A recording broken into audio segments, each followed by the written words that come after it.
दुनिया में जितनी भी समस्याएं हैं, जितने भी तरह की समस्याएं हैं, समाज में भेदभाव हो, शोषण हो, क्रूरता हो, हिंसा हो, चाहे घर के अंदर कलह क्लेश हो, समाज में कोई अमीर है बहुत तो कोई बहुत गरीब है, चाहे दो देशों में युद्ध हो रहा हो, जितने भी तरह की समस्या हैं, इनको ठीक करने के लिए दुनिया भर में अनेक लोगों ने अनेक तरह के प्रयास किए, किंतु फिर भी सफल नहीं होते हैं।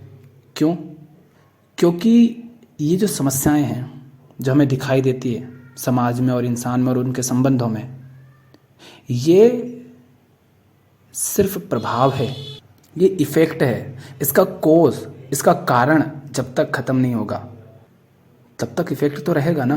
कारण नहीं मिटा, इंसान भयभीत है और भय का कारण अगर है तो भय ख़त्म नहीं होगा। इसीलिए आपने ये देखा होगा कि जो कोई भी समझदार व्यक्ति हुआ है, जिसने भी इन समस्याओं को गहराई से समझा है, जाना है,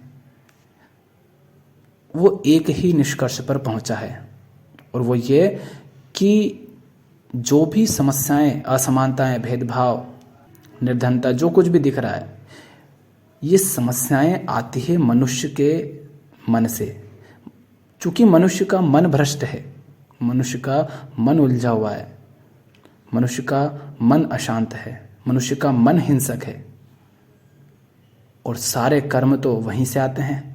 जैसा मन होगा वैसे विचार होंगे और वैसे ही कर्म आएंगे। तो इसीलिए भी जिन्होंने भी जाना समझा, उन्होंने हमेशा मनुष्य के मन को संबोधित किया है। जितनी भी उनकी वार्ताएं आप देखेंगे, उन्होंने मन की बात की है, क्योंकि हर समस्या की मूल जड़ ये मन है।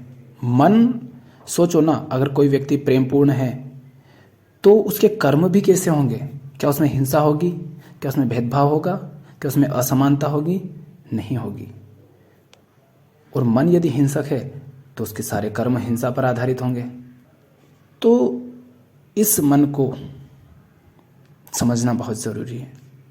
इसको समझे बिना आप अगर जीवन की समस्याओं को डायरेक्ट ठीक करने का प्रयास करेंगे तो कुछ नहीं होगा, कोई लाभ नहीं।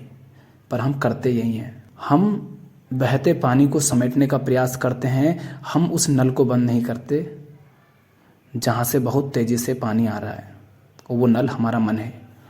हमें इसको समझना होगा।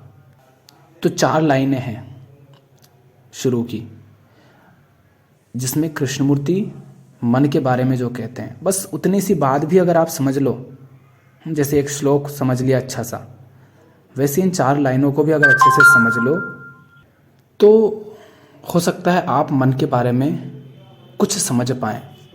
तो सबसे पहले देखते हैं कृष्णमूर्ति क्या कह रहे हैं। कृष्णमूर्ति कह रहे हैं, मन ज्ञात है। ज्ञात वह है जिसका अनुभव हम कर चुके हैं, उसी माप से हम अज्ञात को जानने का प्रयास करते हैं। किंतु ये बात स्पष्ट है कि ज्ञात कभी अज्ञात को नहीं जान सकता। ये केवल उसी को जान सकता है जिसका अनुभव इसने किया है, जो इसने सीखा है, संचित किया है। क्या मन अज्ञात को जानने की अपनी असमर्थता को, अपनी अक्षमता को, इसके सत्य को देख सकता है? कहने का तात्पर्य क्या है उनका? सबसे पहले तो ये जो मन दौड़ता रहता है, जो आपको परेशान करता है, जो अशांत होता है, ये क्या है? इसको कह रहे हैं कि मन ज्ञात है। और ज्ञात क्या है? वह जिसका अनुभव हम कर चुके हैं। मन, ज्ञात और अनुभव।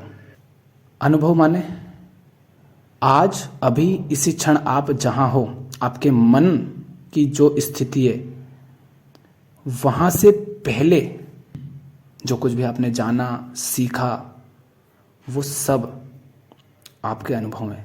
सुख दुख हो, आपने शिक्षा के माध्यम से सीखा होगा, घर परिवार से सीखा होगा, समाज से सीखा होगा, आपने कुछ विश्वास पाले होंगे, कुछ धारणाएं पाली होंगी, कुछ आप मानते होंगे। आप जिस देश में पैदा हुए उस देश के कारण, वहाँ पैदा होने के कारण आपने कुछ सीखा होगा, कुछ माना होगा। जिस धर्म और जाति में आप पैदा हुए, वहाँ पैदा होने के कारण आपने कुछ जाना, कुछ माना, कुछ सीखा होगा। तो बचपन से लेकर आज तक, अभी इसी क्षण तक आपने जो कुछ भी जाना है इस शरीर के माध्यम से, इन इंद्रियों के माध्यम से, वो सब ज्ञात के क्षेत्र में आता है। उसी को ज्ञात कहते हैं, उसी को कहते हैं नॉन। और इस ज्ञात को ही मन कहते हैं। जैसे आपने जाना कि आज तक जो भी जैसा भी आप जिए उसमें आपने जाना कि लड़के और लड़की को माता पिता का सम्मान करना चाहिए। और मान लेते हैं आप माता पिता हो और आपके लड़के और लड़की ने सम्मान नहीं किया तो आपको बुरा लग जाएगा। ये क्यों लगा? क्योंकि आपका जो ज्ञात क्षेत्र है ना, आज तक का अनुभव, उसमें आपने ये जान रखा है कि ऐसा होना चाहिए पर वैसा नहीं हुआ, तो बुरा लगा, मन अशांत हुआ। मेरे बच्चे सुनते नहीं है, मुंह लड़ाते हैं, बदतमीजी करते हैं, जवाब देते हैं। आपने मान रखा था कि पत्नी को पति की सेवा करनी चाहिए, लेकिन वो नहीं कर रही, तो आप कहेंगे शास्त्रों में लिखा है, हम आसपास देखते हैं, यही तो देखते आए हैं और ये ऐसा कर नहीं रही है। तो फिर कलह क्लेश चालू हो जाएंगे। ये सिर्फ उदाहरण दे रहा हूँ छोटे से। तो कह क्या रहे हैं? मन क्या है? ज्ञात। और हमने क्या ज्ञात क्या है? आज तक आपने जो कुछ भी जाना है, सीखा है, अनुभव किया है, जो कुछ भी आपके संस्कार हैं, शिक्षा है, ज्ञान है, जहाँ पैदा हुए, जिस वातावरण में जिए, वो सब आपके इस मस्तिष्क में संचित है, स्मृति के रूप में, मेमोरी के रूप में इस मस्तिष्क में संचित है। उसको बोलते हैं ज्ञान, ज्ञात। उसी को बोलते हैं मन। क्योंकि बाहर आप कुछ भी देखते हैं, कुछ भी होता है, आप जो प्रतिक्रिया करते हैं, आपका जो अनुभव है, जो ज्ञान है, जितना आप जानते हैं, उसी के आधार पर प्रतिक्रिया करते हैं ना। आप देखते हैं बाहर ये हुआ है, आप कहते हैं अब यहाँ पे मुझे क्या करना चाहिए। तो आप जो जानते समझते हैं आज तक, उसके आधार पर आप ये तय करते हैं ना कि मुझे कुछ बोलना चाहिए, नहीं बोलना चाहिए, कुछ करना चाहिए कि नहीं करना चाहिए। जैसे मैं समझा रहा था कुछ लोगों को कि हिंसा मत करो, दूध के कारण हिंसा हो रही है, दूध पीना बंद करो, पशुओं से जो चीज़ें मिलती हैं उनका उपयोग करना बंद करो, शाकाहारी पर जाइए। तो उनका कहना है अरे इतना टाइम नहीं मिलता कि हम खुद दूध बनाएं, सोयाबीन का, मूंगफली का, अरे हम हमेशा से पीते आए हैं। और भी अनेक तरह के वो तर्क देते हैं कि पूरी दुनिया में भी होता है, आप किस किस को बंद करेंगे, पहले उन बड़े लोगों को करवाओ जो बड़ी बड़ी कंपनियां चलवाते हैं। ऐसे अनेक तरह के तर्क देते हैं, ठीक। पर क्या वो सीधे सीधे इस बात को देख पा रहे हैं कि उनके दूध लेने के कारण जीव की हत्या हो रही है, उस पर हिंसा हो रही है? सामने जो घट रहा है क्या उसे वो देख पा रहे हैं? नहीं देख पा रहे हैं। कोई बैठ करके चिकन खा रहा है, तुम कह रहे हो देखो ये मर रहा है, इस पर हिंसा हो रही है, ये प्रेम नहीं है, ये हिंसा है, ये गलत है, ये अधर्म है, ये अन्याय है, ये कमजोर के साथ हो रहा शोषण है। वो क्या कहेगा? दुनिया में भी तो होता है, इतने लोग करते हैं, कौन कौन को बंद करवाओगे? और अनेक तर्क देंगे। इसका अर्थ क्या है? इसका अर्थ है कि वो उसका जो आज तक का ज्ञान अनुभव है, जो उसने जाना, जो सीखा, वो उस सब के आधार पर अपनी प्रतिक्रिया दे रहा है। वो सामने जो घट रहा है उसे नहीं देख रहा है। क्या हम भी पूरे जीवन में यही सब नहीं कर रहे हैं? अपने पूरे दैनिक जीवन में हम यही सब करते हैं। तो कृष्ण मूर्ति कह रहे हैं कि हमारा जो आज तक का अनुभव है वही ज्ञात है, और उसी ज्ञात को मन कहते हैं। और उसी आगे क्या कह रहे हैं? उसी माप से हम अज्ञात को जानने का प्रयास करते हैं। अज्ञात माने जिसे कोई सत्य कहता है, कोई ईश्वर कहता है, कोई यथार्थ कहता है। कह रहे हैं हम उसी ज्ञात के आधार पर, जो आज तक का अनुभव है, उसके आधार पर उसको जानने का प्रयास करते हैं जो अज्ञात है। और कह रहे हैं कि ऐसा हो नहीं सकता। ये बात बिल्कुल स्पष्ट है कि ज्ञात कभी भी अज्ञात को नहीं जान सकता। ज्ञात तो केवल उसी को जान सकता है जिसका अनुभव इसने किया है, जो इसने सीखा है, जो कुछ भी इसने संचित किया है। ज्ञात माने मन। तो मन ने जो कुछ सीखा है, जो कुछ संचित किया है, जो कुछ जाना है, ये सिर्फ उसी के बारे, उसी को जान सकता है, उसी को पहचान सकता है। आपके सामने कोई अनजान इंसान आए, ठीक, आप ये तो उसको देख कर के ये तो कह दोगे कि ये इंसान है, क्योंकि इंसान कैसा होता है वो बात आपके अंदर बैठी हुई है। पर ये इंसान कौन है, ये किस शहर से आया, इसकी जानकारी अभी आपको नहीं है, तो आप ये तो नहीं बता पाएंगे ना। जबकि ये तो जाना जा सकता है, थोड़ी देर बाद आप जान लोगे। अज्ञात क्या है? वो जिसको जाना नहीं जा सकता इस ज्ञान के द्वारा, इस ज्ञात के द्वारा। तो हमें जानना क्या होता है?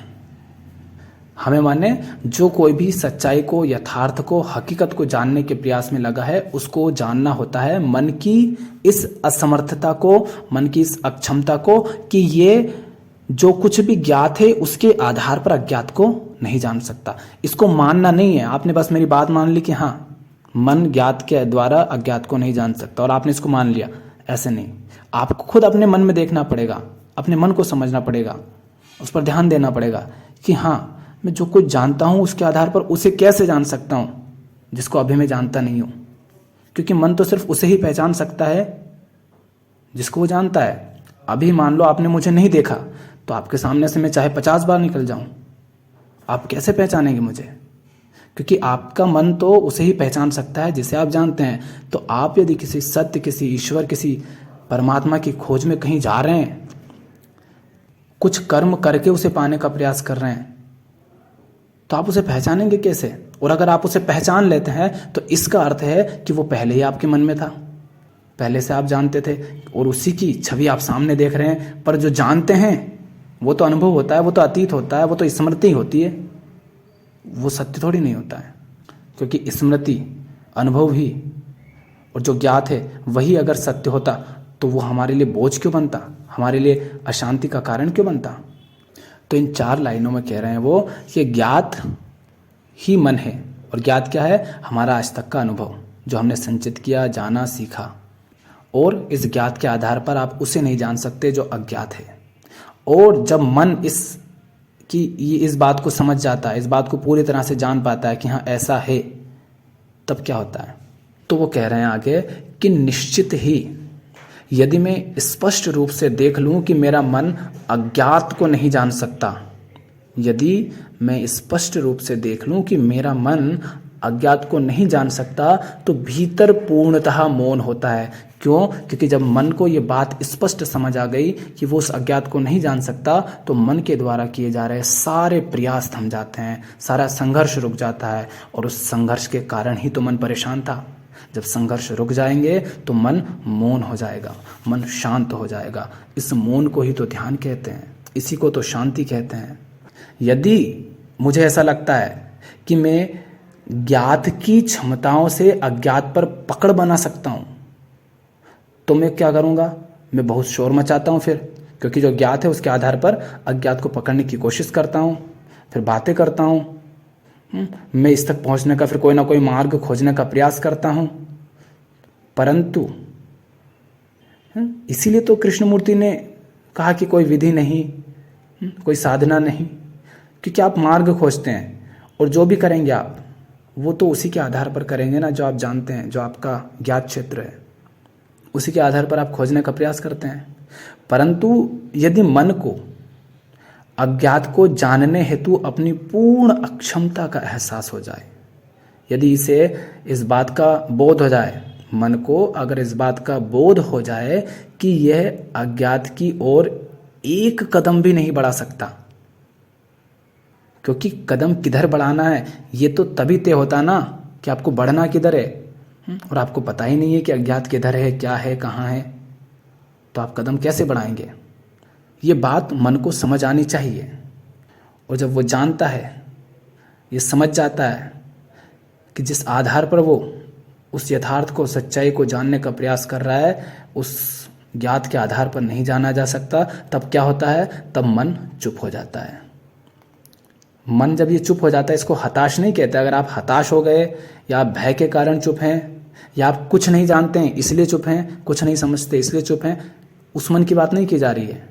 हताश मन की बात नहीं की जा रही कि हताश होकर के थक करके बैठ गया तो शांत हो गए, नहीं।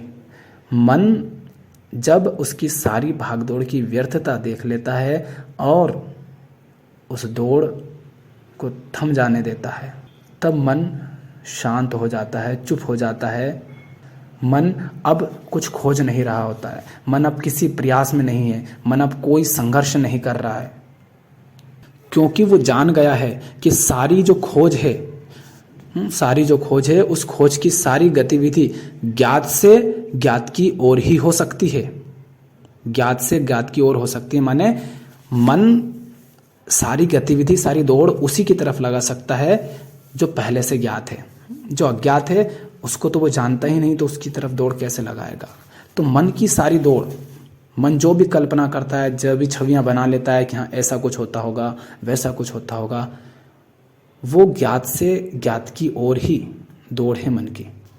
मन तो बस यही कर सकता है कि जान ले कि ये जो गतिविधि है अज्ञात को कभी नहीं खोज पाएगी। ज्ञात की ओर से की गई प्रत्येक चेष्टा, मन की ओर से की गई प्रत्येक चेष्टा ज्ञात के क्षेत्र में ही होती है। मन कुछ खोजने निकलता है और कुछ पकड़ लेता है, तो वो उसी को पकड़ता है जो पहले से उसने पकड़ा रखा है, पहले से जान रखा है। यही एक बात है जो हर व्यक्ति को समझनी है, मन को समझनी है। यही एक बात है जो मुझे महसूस करनी होगी, जिसका मुझे प्रत्यक्ष बोध करना होगा, मानना नहीं, समझना होगा, प्रत्यक्ष जानना होगा अपने जीवन में, अपने संबंधों में। तब आप कोई प्रयोजन बीच में नहीं लाएंगे, कोई प्रयास बीच में नहीं लाएंगे, फिर मन मौन हो जाता है। मौन का अर्थ क्या हुआ कि मन अब रिक्त हो गया, मन मौन हो गया, रिक्त हो गया, शांत हो गया। और ऐसे शांत मन से ही प्रेम का आविर्भाव होता है। ऐसे शांत मन से ही, जिसमें समस्त विचारों का अवसान हो चुका है, जिसमें सारी भागदौड़ थम चुकी है, जो मौन हो चुका है, जो विश्राम में उतर चुका है, केवल तभी उसका आविर्भाव होता है जो अनाम है, जो अज्ञात है, जिसको आप कोई नाम नहीं दे सकते। और ये कोई छवि नहीं होगी जिसे नाम ही नहीं दिया जा सकता, फिर वो छवि कैसे हो सकती है। ये कोई कल्पना नहीं होगी, ये होगा मन का शांत हो जाना, मौन हो जाना। और ये कैसे होगा? जब आप मन के द्वारा जितने भी विचार, कल्पनाएं की जाती हैं, कोशिशें की जाती है, जितनी भी भागदौड़ की जाती है, जितनी भी उलझनें पैदा की जाती है, आप उन सब की व्यर्थता को जिस दिन जान लेंगे, जिस क्षण आप जान लेंगे, आप उस सब को छोड़ देंगे। आपने देख लिया कि आप किसी बारे में बहुत सोचते हैं और पहले भी कई बार सोचा, लेकिन सोचने के बाद सिर्फ मन अशांत, परेशान होता है, थक जाता है, तनाव में होता है। जब आपको उसकी व्यर्थता दिख जाएगी तो आप उसे छोड़ देंगे, आप फिर उसमें प्रयास नहीं करेंगे। तो आपको जानना है सिर्फ सारी गतिविधियों की व्यर्थता को। मन को शांत दबाव के द्वारा नहीं करना है, किसी बात को मान करके नहीं करना है। मन में जो कुछ भी चल रहा है, जिस विषय के बारे में भागदौड़ चल रही है, गतिविधि चल रही है, सोच विचार चल रहा है, कल्पनाएं चल रही है, तुम्हें उसकी व्यर्थता को देखना है कि ये किस तरह से व्यर्थ है, ऐसा सोचना किस तरह व्यर्थ है, ऐसी कल्पनाएं करना किस तरह व्यर्थ है, उसको देखना है। तुम्हें देखना है कि तुम सोचते हो और जीवन में हकीकत में क्या चल रहा है। तब मन मौन हो जाता है। और जो मन मौन ही हो गया, फिर वो ये भी क्यों पूछेगा कि फिर क्या होगा।